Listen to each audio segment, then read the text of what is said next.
ఈరోజు ఆదోని మున్సిపాలిటీకి సంబంధించి ఇంజనీరింగ్ సెక్షన్లో పనిచేసేటువంటి అవుట్సోర్సింగ్ ఎంప్లాయీస్ సుమారుగా 96 మంది ఉద్యోగస్తులు ఆదోనిలో మాత్రం ఉన్నారు. ఇలాగే రాష్ట్ర వ్యాప్తంగా ప్రతి మున్సిపాలిటీలో కూడా వందలాది మంది, వేలాది మంది, లక్షలాది మంది ఉద్యోగస్తులు కష్టపడతా ఉన్నారు.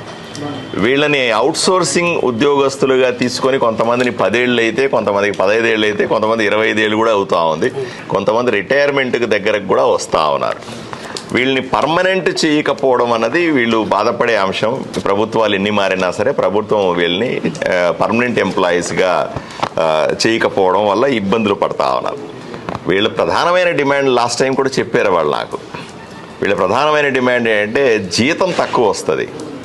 వీళ్లతో పోల్చుకుంటే అదే మున్సిపాలిటీలో పనిచేసే పారిశుద్ధ్య కార్మికులకు 21,000 రూపాయల జీతం వస్తే, వీళ్లకు 15,000 రూపాయల జీతం వస్తే ఆ 15,000లో కటింగ్లు పోను 13,500 రూపాయలు మాత్రమే చేతికి వస్తుంది. ఆ 13,000తో ఎలా బతకాలి, కుటుంబాలను ఎలా నెట్టుకు రావాలా అన్నది వీళ్ళ ప్రధానమైన డిమాండ్. దాంతోపాటుగా రిటైర్మెంట్ బెనిఫిట్స్ లేవు అంటున్నారు. ఇక్కడ 2-3 రిటైర్మెంట్కి దగ్గరకు వచ్చాం. రిటైర్మెంట్ వస్తే ఓ పేపర్ చేతికి ఇచ్చి పంపిస్తారు తప్ప ₹1 చేతికి ఇచ్చి పంపించే పరిస్థితి లేదు. తర్వాత ఎలా బతకాలి మేము అనేది రెండవ ప్రశ్న వీళ్ళకి.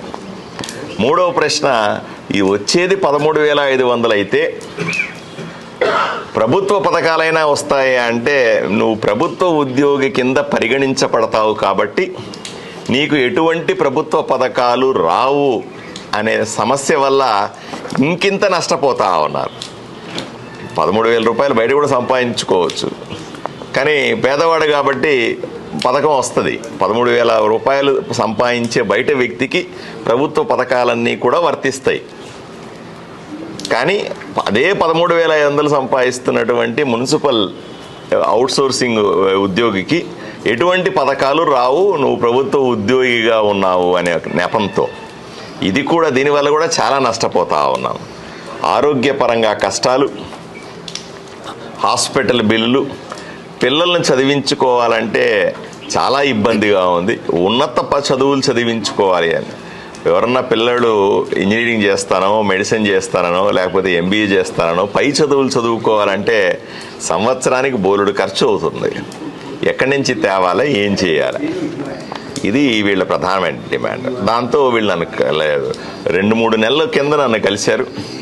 అప్పుడు నేను ఉత్తరం రాశాను ప్రభుత్వానికి, ఏమండి ఈ డిమాండ్ నా దృష్టికి వచ్చింది, ఒకసారి దీన్ని పరిశీలించండి అని ఉత్తరం రాసి ప్రభుత్వానికి పంపినాను.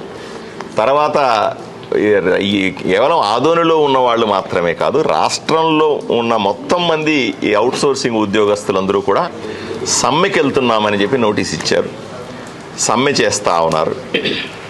ఉద్యోగం వైపును చేస్తూ సమ్మెలో కూడా 1 గంట పాల్గొంటా ఇలా చేసుకుంటాం. ఎందుకంటే పూర్తిగా దీన్ని మానేస్తే మళ్ళీ ఆ జీతం కూడా రాకపోతే ఎట్లా బతకాలా, అది కూడా ప్రధానమైన సమస్య కదా. దీన్ని దృష్టిలో పెట్టుకొని వీళ్ళు రకరకాల నిరసన కార్యక్రమాలు చేస్తూ ఉన్నారు. ఈరోజు మళ్ళీ నన్ను కలిశారు. ఈ సమస్య రాష్ట్ర వ్యాప్తంగా పెండింగ్లో ఉన్నటువంటి సమస్య. దీనికి ప్రభుత్వం ఆలోచన చేయాల్సి ఉంది. ప్రభుత్వం వీళ్ళ నాయకులతో కానీ వీళ్ళ యూనియన్లతో కానీ కూర్చొని దీనికి ఒక పరిష్కారాన్ని వెతకాల్సిన అవసరం ఉంది. నేను మళ్ళీ ఈరోజు ఫోన్ చేసి మున్సిపల్ శాఖ మంత్రి గారికి విన్నవిస్తాను. అయ్యా, నా దగ్గరికి ఇలా వచ్చారు, రాష్ట్రం అంతా కూడా ఇలా జరుగుతుందట కదా, ఒకసారి దీనికి తొందరగా పరిష్కారం కనుక్కునే అవకాశం ఏమైనా ఉందా అని విచారణ చేస్తాను. ఆయన మనసులో ఏముందో తెలుసుకుంటాను. వీలైన తొందరగా సమస్య పరిష్కరించమని నేను అభ్యర్థిస్తాను నా వైపు నుంచి.